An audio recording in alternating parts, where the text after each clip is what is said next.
From the Watergate Building in Washington, this is Hotline TV. Now, here's Hotline editor, John Mercurio. Welcome to Hotline TV. I'm Amy Walter. And I'm John Mercurio. Wednesday's news that both Rudy Giuliani and Senator John McCain have decided not to spend money to compete in Iowa's straw poll has implications for the whole GOP field. John, short-term effects? Or actually immediate long-term effects? Immediate or long-term or short-term. Let's just sort of game it out. Look, I think obviously this is a bad thing for Mitt Romney. He was expecting to spend a lot of his financial fortune in the campaign on the Iowa straw poll. A lot of social conservatives who already are sort of gravitating towards Romney, who he was hoping to sort of get a nice little springboard off of Iowa into the actual caucus and into the primaries after that. Also bad news for somebody like Tommy Thompson. God bless the man, who spent a lot of time, a lot of energy, a lot of money on trying, or a lot of money relatively speaking, on trying to make sure that he ran really well over there. So I think in the short term, it's bad for them. We're going to have to see how they sort of rejigger it. The big question, as we discussed today, is what happens to Fred Thompson? What does he do? Does he get out, which is probably what people think he should do, or does he still run and try to be the get the stamp of get the stamp of approval. You're right. So I think we touched on the most important short-term losers. Of course, also the butter cow is a big loser because not enough people are going to come to the state fair from out of town. The butter cow is never a loser, It's though. never a loser. It's always a winner. But let's also think about the fact that Romney's already spent a lot of money. So I think the first part is there's already been a lot of money spent that now, knowing it, it's one of those dope moments, right? Sure. But really, I think it's a sign of a couple of things. First, that obviously this ramped up calendar is going to take a toll on a lot of what we have as traditional primary processes. Now, obviously, this is also a good tactical move by both the Giuliani and McCain campaign, both because they don't want to have to go in front of conservatives and have to deal with them right now. At the same time, they want to try to box out Romney. But with Fred Thompson still out, as you pointed out, I think that makes it still something of a risk. You talk about how it was a good tactical move by both by both Giuliani and McCain. I think it was probably a strong tactical move by the Giuliani people. They know that they've got these February 5th primaries where they hope to do extremely well, even the January 29th primary in Florida, where they expect to do really well. I don't really feel like, and again, I'm sorry, I keep going back to my anti-McCainism, but I just don't feel like it was as strong or as good of a move on the McCain part. To me, it was Giuliani was being strong and tactical. McCain was, sort of in some ways being a little bit oh well, good. Here's my chance to get out. Here's my chance to get out right after Giuliani and make it look like it was, sort of the front runner strategy or something. And really, I think that the Giuliani move was strong, and I think that the McCain move was a little bit ill-advised. Not ill-advised, but the sign of a losing campaign. All right, well, we're still on Iowa. While Republicans are getting out of Iowa, Senator Hillary Clinton's renewing her commitment to the state, hiring near legend Teresaville, Maine, to be her Iowa director. All right, is this damage control over last week's leaked memo about how she's her deputy chief of staff, campaign manager. Thank you. This is not a Senate office. This is a presidential campaign. Said that she should get out of Iowa, or is she really worried about her viability in the state? What do you think's going on? I think what's going on is that it is very clear to the Hillary Clinton campaign that they had an opportunity to pick up near legend Teresaville, Maine. Here's somebody who has been in Iowa literally since 1988, knows this better than anybody else, was a Vilsack person. Vilsack's not in the race anymore. Here's a chance to get her on board. Vilsack has endorsed Clinton, so he's got a lot of people to give When her. you talk to people who are in Iowa, who have experience in Iowa, what they'll tell you is this. The reality is Clinton does have now has just a great organization on board. But the other two, whether it's Edwards or Obama, they still have a very good on-the-ground field presence there. So the reality is you have three campaigns who are going to have folks with tremendous amount of experience and know-how in Iowa. Here's the big difference. Nobody knows how many people are going to turn out to this thing. Remember 2004, it exceeded all expectations in terms of turnout. Now we know this is certainly a much more wide-open primary. Much more excitement brewing around this race, and between just the amount of work that goes into it, the fact that we don't know what impact the other front-loading will have just on the intensity or not on this state. I think this is, even for people who have experience and have been through this before, what I'm getting the sense of is that, yeah, it's the same, but it is also very different. So even going through this dance 2 or 3 times doesn't mean you know exactly what's going to happen in this election. I think ultimately the Teresaville, Maine, I think you're exactly right. I think she wanted to get Teresaville, Maine on board. When Vilsack endorsed her, I think that was pretty much the death knell, frankly, for Jody Winterhoff in terms of being able to run the Iowa shop, because Vilsack had so many great people on his Iowa staff who were ready to sort of move into leadership roles in the Clinton campaign. And I think that when you started to see some of the problems developing, the memo being leaked, I think you started to see some movement on the part of the Vilsack people to get in. On the other hand, look, Edwards has an excellent organization in Iowa. A lot of the same people who helped him get second place in 2004, stayed in Iowa, have been there ever since, and are running this campaign. He really does. If he has a formidable organization anywhere in this country, it's in Iowa. So I think, we're in a period right now for Hillary Clinton where she's sort of testing the waters. I don't think there is, as publicly as she's saying that there's commitment to staying there and to winning. I don't think that 6 months from now, it's possible 6 months from now we're not going to see that same level of commitment.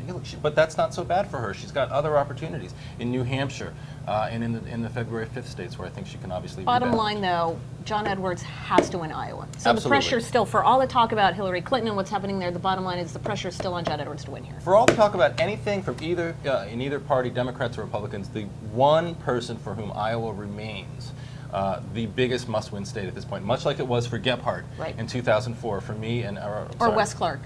Or Wes Clark, but he was robbed. Yes. We all know that. Yes. And that's not that's his unfortunate. fault. All right, let's move off Iowa for a second and talk about somebody who's feeling just as bitter. I'm talking, of course, about Scooter Libby. John, what are the chances we'll see a Bush pardon, and what does he have to lose? I mean, can he get maybe below 24%, 25%? He can actually go lower. I think that Scooter Libby right now needs to be reaching out to Paris Hilton's lawyers, because obviously she's got the best. She's learned how to manipulate the legal best. system much better than Ted Wells did. But look, no, I mean, is Bush going to pardon Libby? I obviously have no idea. He's been pretty stingy over the past 7 years in terms of issuing endorsements, pardons. He's issued, I think, one of the second or third fewest pardons of any president in American history. He's not inclined, if you talk to his advisors, he's not inclined to support the whole notion or the prospect of the presidential pardon.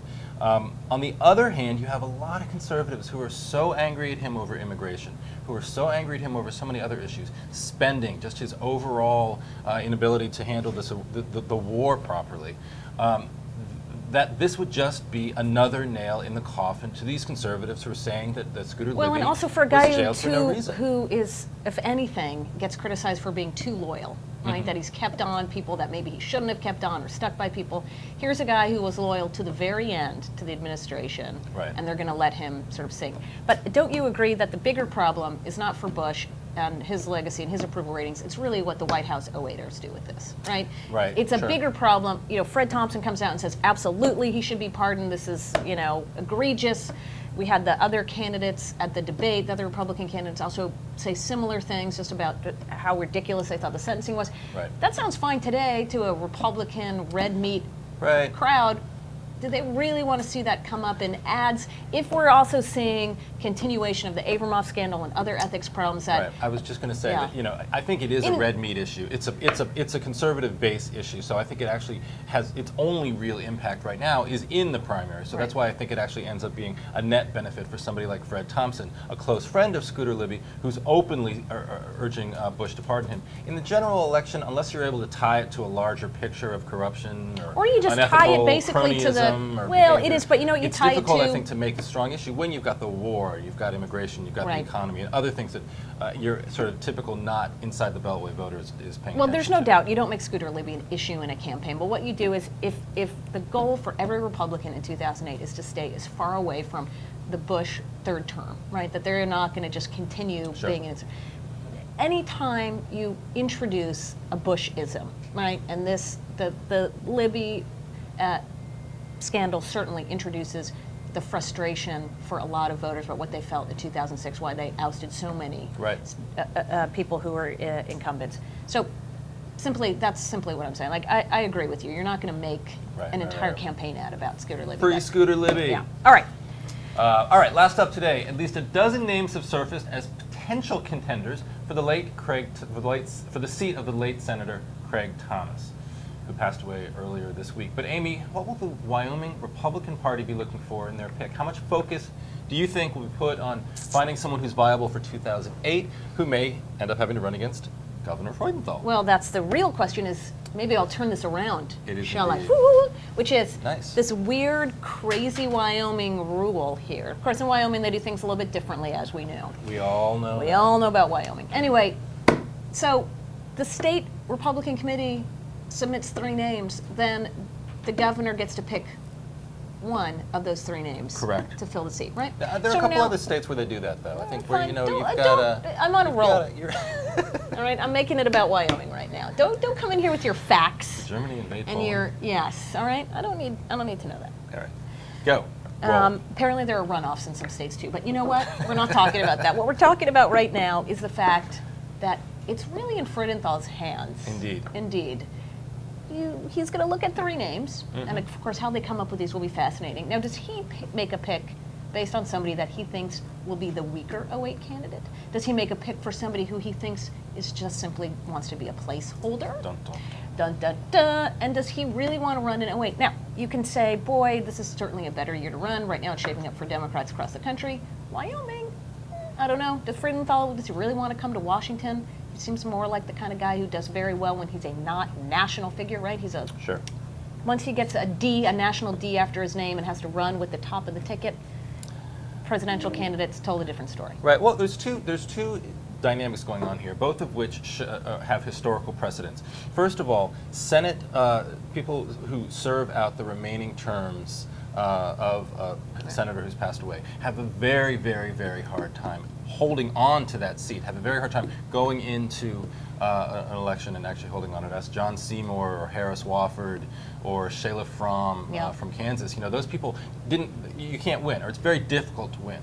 So I think whoever he appoints is not necessarily considered, you know, a front runner going into 2008 whatsoever. On the other hand, you know, if Freudenthal decides to run in 08, he also faces an uphill climb because it's very, very difficult for governors, sitting governors, to get elected to the Senate from almost any state. Ask Bill Weld, ask Ben Nelson the first time he ran in Nebraska when he was actually a sitting governor. He only won because he was actually on his way out of office. Dick Bryan, former senator. Gosh, you're just pulling this stuff out. You You were on It's almost the like roll. I rehearsed for this. I did It not. is. Dick Bryan from Nevada was the only senator west of the Rockies, I believe in the 20th century, who won, and if I'm wrong, please I send me a swear to letter, God, west where of the do you get Rockies, this from? who was elected straight from being a sitting governor. So, you know, difficult historical precedents on both sides. I don't know that we have a good idea of what the All right, but what what the we race do is know, gonna what we look can like. agree on is that there will be no Brokeback Mountain references. I don't know what Those you're are done. referring to. Yeah, all right. That's awkward and everything. Hey, all right, what's that noise? What's that noise? I have Oh, I'm Amy, you familiar got a lot with to it. learn. That's the What? beautiful sound of a 2-minute warning. Dun, dun, dun. I'm so excited. In Rosemont, Illinois this week, a likeness of the late mayor Donald Stevens' face has appeared on a tree, according to some people. Sounds like these folks really miss their mayor, huh? Well, either that or Donald Stevens is now living in the tree. No Wouldn't that be way. crazy if, like, he really wasn't dead, but that was, like, really him? But then he, like, started talking, and then it freaked people out. That'd be great. Okay, in a full-page Washington Post ad, Hustler publisher Larry Flint asked for documented evidence of illicit or sexual or intimate relations with a congressperson, senator, or other prominent office holder. John, anything you need to tell us? Or? What? Yeah, Oh. that's so... I'm sorry. Yeah.